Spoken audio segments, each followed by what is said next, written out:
ପିଲାମାନେ ଆଜି ଆମେ ଚତୁର୍ଥ ଶ୍ରେଣୀ ଆମେ ଓ ଆମ ପରିବେଶ ପୁସ୍ତକର କ୍ଷତିକାରକ କୀଟପତଙ୍ଗ ଓ ଅନାବନା ଉଦ୍ଭିଦ ବିଷୟଟିକୁ ପଢ଼ିବା ଓ ଏହାର ଅଭ୍ୟାସ ପ୍ରଶ୍ନ ଉତ୍ତର କରିବା।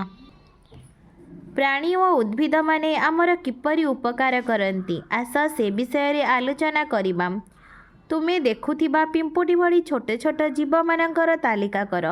ଉକୁଣି, ଟିଙ୍କ, ଉଇ, ଜନ୍ଦା, ଓଡସ, ଦଶୀପୋକ, ଜୋକ, ମାଛି। ଚିତ୍ରଗୁଡ଼ିକ ଭଲ ଭାବରେ ଦେଖ। ଏମାନଙ୍କ ମଧ୍ୟରୁ କେଉଁଗୁଡ଼ିକ ଉଡ଼ି ପାରନ୍ତି ଓ କେଉଁଗୁଡ଼ିକ ଉଡ଼ି ପାରନ୍ତି ନାହିଁ ତଳ ସାରଣୀରେ ଲେଖ।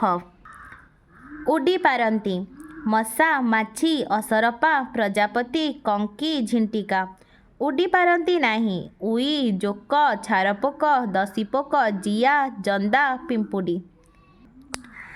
ଏମାନଙ୍କ ମଧ୍ୟରୁ କେତେକ ଉଡ଼ି ପାରନ୍ତି। ସେମାନେ ପକ୍ଷୀ ନୁହନ୍ତି, କିନ୍ତୁ ତାଙ୍କର ଡେଣା ଅଛି। ସେମାନଙ୍କୁ ପତଙ୍ଗ କୁହାଯାଏ। ମଶା, ମାଛି, ଅସରପା, କଙ୍କି, ଝିଣ୍ଟିକା, ପ୍ରଜାପତି ଇତ୍ୟାଦି ଏହି ଶ୍ରେଣୀର। ଛୋଟ ଛୋଟ ପୋକମାନେ ଯଥା ଟିଙ୍କ, ଉକୁଣି, ଓଡସ, ଜନ୍ଦା, ପିମ୍ପୁଡ଼ି, ବୁଢ଼ିଆଣୀ ଇତ୍ୟାଦିକୁ କୀଟ କୁହାଯାଏ। ଆମେ ଯେତେ କୀଟପତଙ୍ଗ ଦେଖୁଛେ, ସେଥିରୁ ଅଧିକାଂଶ ଆମର ଉପକାରୀ, କିନ୍ତୁ ସେମାନଙ୍କ ମଧ୍ୟରୁ କେତେକ ଆମ ପାଇଁ କ୍ଷତିକାରକ। ତୁମ ଘରେ ଥିବା କୀଟପତଙ୍ଗମାନଙ୍କର ତାଲିକା କରି ସେମାନେ କ'ଣ କ'ଣ କ୍ଷତି କରନ୍ତି ସାରଣୀରେ ଲେଖ। କୀଟପତଙ୍ଗର ନାମ। କ'ଣ କ୍ଷତି କରନ୍ତି? ମଶା ଆମ ଶରୀରରୁ ରକ୍ତ ଶୋଷି ନିଅନ୍ତି। ଉକୁଣି ଆମର ମୁଣ୍ଡରୁ ରକ୍ତ ଶୋଷି ନିଅନ୍ତି। ଜୋକ ଆମ ଦେହରେ ଲାଗି ରକ୍ତ ଶୋଷି ନିଅନ୍ତି। ମାଛି ଆମ ଖାଦ୍ୟ ପଦାର୍ଥରେ ବସି ରୋଗ ଜୀବାଣୁ ଛାଡ଼ି ଦିଅନ୍ତି, ଫଳରେ ହଇଜା ଆଦି ପେଟ ରୋଗ ହୁଏ। ଦଶୀପୋକ ବା କୃମି ଆମ ପେଟରେ ରହିଲେ ଆମ ଦେହ ଖରାପ ହୁଏ। ଟିଙ୍କ ଗାଈ ଓ କୁକୁର ଦେହରେ ଲାଗି ରକ୍ତ ଶୋଷି ନିଅନ୍ତି। କେତେକ କୀଟପତଙ୍ଗ ଆମର କି କ୍ଷତି କରନ୍ତି ଜାଣିବା। ଗାଈ, ବଳଦ ଓ କୁକୁର ଦେହରେ ଟିଙ୍କମାନେ ଲାଗି ସେମାନଙ୍କ ଦେହରୁ ରକ୍ତ ଶୋଷି ନିଅନ୍ତି। ଉକୁଣି ଓ ଓଡସ ଆମମାନଙ୍କ ଦେହରୁ ରକ୍ତ ଶୋଷି ନିଅନ୍ତି। ଉକୁଣି ଯୋଗୁଁ ମୁଣ୍ଡରେ ଘା ହୁଏ। ହଳଦୀଗୁଣ୍ଡି ପୋକ ଓ ଅନ୍ୟାନ୍ୟ ପୋକ ଧାନ ଗଛରେ ଲାଗି ଫସଲ ନଷ୍ଟ କରିଦିଅନ୍ତି। ଦଶୀପୋକ ବା କୃମି ଆମ ପେଟରେ ରହିଲେ ଆମ ଦେହ ଖରାପ ହୁଏ। ପଙ୍ଗପାଳ ଓ ଝିଣ୍ଟିକା ଫସଲ ଖାଇଯାଆନ୍ତି ଓ ନଷ୍ଟ କରିଦିଅନ୍ତି। ତୁମେ କେଉଁ କେଉଁ ପରିବାରେ ପୋକ ଲାଗିବା ଦେଖିଛ ତାଲିକା କର, ଯେପରି ବାଇଗଣରେ, ଭେଣ୍ଡିରେ, କଲରାରେ, ଫୁଲକୋବିରେ, ଝୁଡ଼ଙ୍ଗରେ, ବିଲାତିରେ। ପୃଥିବୀରେ ଯେତେ ଉଦ୍ଭିଦ ଅଛନ୍ତି, ସବୁ ଉଦ୍ଭିଦ ଆମର କିଛି ଉପକାର କରନ୍ତି, କିନ୍ତୁ କେତେକ ନିର୍ଦ୍ଦିଷ୍ଟ ସ୍ଥାନରେ ବଢ଼ିଥିବା କେତେକ ଉଦ୍ଭିଦ ନିର୍ଦ୍ଦିଷ୍ଟ କାମ ପାଇଁ କ୍ଷତିକାରକ ଅଟନ୍ତି। ଆସ ଦେଖିବା ସେହି ଉଦ୍ଭିଦଗୁଡ଼ିକ କିପରି କ୍ଷତି କରିଥାନ୍ତି। କେତେକ ଅନାବନା ଉଦ୍ଭିଦ ଅଛନ୍ତି, ଯେଉଁମାନେ କି ଆମର ପ୍ରତ୍ୟକ୍ଷରେ ବା ପରୋକ୍ଷରେ ଅପକାର କରିଥାନ୍ତି। ସେମାନେ ଫସଲ କିଆରୀରେ ଉଠି ଫସଲ ଅମଳରେ ବାଧା ସୃଷ୍ଟି କରନ୍ତି। ଏଗୁଡ଼ିକୁ ଉପାଡ଼ିବା ପାଇଁ ବା ମାରିବା ପାଇଁ ଆମକୁ ଅଧିକ ଖର୍ଚ୍ଚ କରିବାକୁ ପଡ଼ିଥାଏ। ଫସଲ କିଆରୀରେ ଘାସ, ବାଳୁଙ୍ଗା, ଶୁଆଁ ଭଳି ଅନାବନା ଉଦ୍ଭିଦମାନେ ପୋକଜୋକର ଆଶ୍ରୟସ୍ଥଳ ପାଲଟିଥାଏ।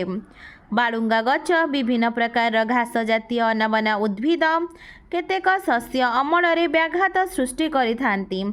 ମୁଥା, ଗାଜର ଘାସ ପରି କେତେକ ଅନାବନା ଉଦ୍ଭିଦ ଆମର ସବୁବେଳେ ଅପକାର କରିଥାନ୍ତି।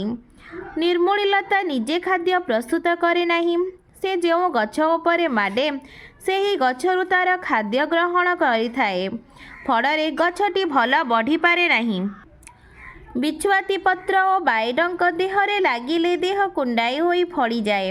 ଚିଙ୍ଗୁଡିଆ, ବୋରଝାଞ୍ଜି ପରି ଦଳ ଓ ଅନେକ ଶୈବାଳ ଜାତୀୟ ଉଦ୍ଭିଦ ଗଡ଼ିଆ, ପୋଖରୀ ଓ ନଦୀରେ ବ୍ୟାପି ଏହାକୁ ଦୂଷିତ କରିଥାନ୍ତି। ଦୂଷିତ ଜଳ ମଣିଷ ବା ଗୃହପାଳିତ ପଶୁଙ୍କ ଶରୀରରେ ଲାଗିଲେ ବିଭିନ୍ନ ପ୍ରକାର ରୋଗ ହୋଇଥାଏ। ଏଠାରେ ମଶା ଅନାୟାସରେ ବଢ଼ି ମଣିଷର ଅଜସ୍ର କ୍ଷତି କରିଥାନ୍ତି। ଅଭ୍ୟାସ 1 ନମ୍ବର। ଉଦାହରଣ ଦେଖି ଖାଲି ସ୍ଥାନ ପୂରଣ କର। କ୍ଷତିକାରକ କୀଟ। ଉକୁଣି ମୁଣ୍ଡରେ ଘା ହୁଏ, ରକ୍ତ ଶୋଷି ନିଏ। ଓଡସ ଆମ ଶରୀରରୁ ରକ୍ତ ଶୋଷି ନିଅନ୍ତି। ଟିଙ୍କ ଗାଈ ବଳଦ କୁକୁରଙ୍କ ଶରୀରରୁ ରକ୍ତ ଶୋଷି ନିଅନ୍ତି। କୃମି ପେଟରେ କୃମି ହେଲେ ଦେହ ଖରାପ ହୁଏ। ମାଛି ଆମ ଖାଦ୍ୟରେ ବସି ରୋଗ ଜୀବାଣୁ ଛାଡ଼ି ଦିଅନ୍ତି। ମଶା ଆମ ଦେହରୁ ରକ୍ତ ଶୋଷି ନିଅନ୍ତି। 2 ନମ୍ବର, 3ଟି ଅନାବନା ଉଦ୍ଭିଦର ନାମ ଲେଖି ସେମାନେ କିପରି କ୍ଷତି କରନ୍ତି ଲେଖ। ଉତ୍ତର ବାଳୁଙ୍ଗା।